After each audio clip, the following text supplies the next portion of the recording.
বর্জনীয় এক নাম্বার, বিলম্বে ইফতার করবেন না কখনো। এক নাম্বার, দেরি করে ইফতার করা নিষিদ্ধ। ইহুদিরা দেরি করে ইফতার করে। লা ইয়াজালুন নাসু আলা খাইরিন মা আজ্জালুল ফিতরা। বিশ্বনবী বলেছেন, এই উম্মত যতদিন আগে আগে ইফতার করবে, এই উম্মতের কপাল থেকে কল্যাণ কেউ ছিনিয়ে নিতে পারবে না। চিল্লায় বলেন ঠিক কিনা? আজানের জন্য বসে থাকবেন না, সময় দেখবেন।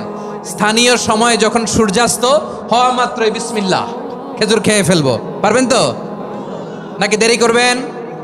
2 নাম্বার, রমাদানের পবিত্রতা বজায় রাখবো। কোনো তর্ক বিতর্ক অশ্লীলতায় আমরা জড়াবো না, ঝগড়া করবো না, সরাসরিও না, ফেসবুকেও না। করবেন কেউ গালি দিলে বলবেন ইন্নী ইমরুউন সায়েম, আমি রোজাদার। আল্লাহর হাবিব শিখিয়েছেন, কেউ যদি তোমার গালি দেয়, কটু কথা বলে, অশ্লীল কথা বলে, রমজানে তুমিও বলতে পারবে না। তুমি বলতে পারবা ইন্নী ইমরুউন সায়েম, আমি রোজাদার। আজকে থেকে নিয়ত করেন, রমজানে কেউ গালি দিলে আপনি একটা গালি দিবেন নাকি? কি বলবেন? রোজাদার, রমজানের পবিত্রতা আমি ভঙ্গ করতে পারবো না। অশ্লীল নাটক সিনেমা আমরা দেখব না।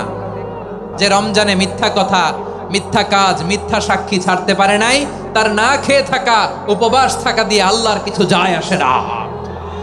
এজন্য মিথ্যার সাথে আমাদের কোনো সম্পর্ক আছে? মিথ্যা বলবো না। 4 নাম্বার, অপচয় করব না। ইন্নাল মুবাযযিরিনা কানু ইখওয়ানা শায়াতিন ওয়া কানা শাইতানু লিরাব্বিহি কাফুরা। অপচয়কারী শয়তানের ভাই। আচ্ছা, যে শয়তানের ভাই ও নিজেও আরেকটা কি? শয়তান।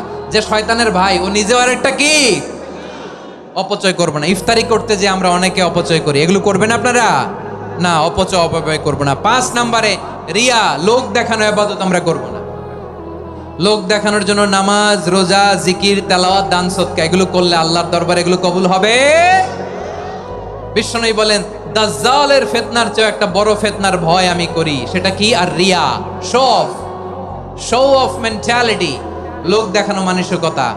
এটা থেকে আমরা বিরত থাকবো ইনশাআল্লাহ।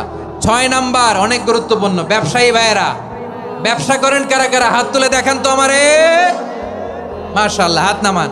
ব্যবসায়ী ভাইয়েরা, অনেক অসাধু ব্যবসায়ী আছে, রমজান আসলে নিত্য প্রয়োজনীয় পণ্যের মূল্য বৃদ্ধি করে দেয়। এরকম আছে না নাই?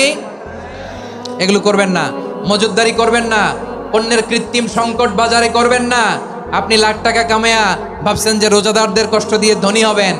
এমন রোগ আল্লাহ আপনারে দিবে, কোটি টাকা দিয়েও আপনি হাসপাতালের বিল পরিশোধ করার ক্ষমতা আপনার হবে না। 7 নাম্বারে, সর্বশেষ কথা, অধীনস্থ যারা আছে তাদের কাজের চাপ আপনারা কমিয়ে দিবেন। কাজের লোক, ফ্যাক্টরির ওয়ার্কার, স্টাফ, তাদের প্রতি যদি রহম করেন, আপনার উপর রহম করবে কে? আমার প্রিয় ভাইয়েরা, এই আসন্ন রমাদান এটা এমন এক বরকতের মাস, যে মাসে আমরা নিজেদের নাফসের উপর নিয়ন্ত্রণ প্রতিষ্ঠা করি। সারা বছর নাফস আমাদেরকে নিয়ন্ত্রণ করে, আর রমাদানে আমরা নাফসকে নিয়ন্ত্রণ করি। কথা বুঝতেছেন? সারা বছর নাফস আমাদেরকে নিয়ন্ত্রণ করে। এই যে এখন আমার খেতে মনে চাইলে যে খেজুর রাখা, আমি খেজুর খেতে পারবো। নাটস আছে, বাদাম খাইতে পারি। খাইতে মন চাইলে পানি, আমার রুহুটা চায়, আমার নাফসটা খেতে চায়, আমি খেতে পারি, পান করতে পারি। বিবাহিতরা দিনের বেলায় স্ত্রীর সাথে মেলামেশা করতে চাইলে করতে পারে, কিন্তু রমাদানে দিনের বেলায় খেতে মনে চায় কিন্তু আমরা খাই। আমার প্রবৃত্তি খেতে চায় কিন্তু প্রবৃত্তির কথা আমরা শুনি, কথা কয় না। রমজানে খেতে মন চাইলে আমরা খাই, তৃষ্ণায় গলা ফেটে যায়, গলার ছাতি ফেটে যায়, কিন্তু এক ঢোক পানি কি আমরা গিলি? বিবাহিতরা দিনের বেলা স্ত্রীর সাথে কি মেলামেশায় যায় না। তার মানে সারা বছর নফস আমাদেরকে নিয়ন্ত্রণ করে, আর রমাদানে নফসের উপর আমরা নিয়ন্ত্রণ প্রতিষ্ঠা করি। নফসের লাগাম আমরা রমাদানে টেনে ধরে, চিল্লায় বলেন ঠিক কি না?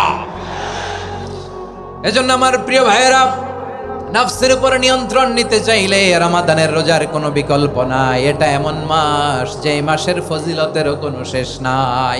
এই মাসকে বলা হয় দ্য মান্থ অফ হোপ। এটা আশা জাগানিয়া মাস। রমজানের কথা শুনলে আশা জাগে না হৃদয়ে?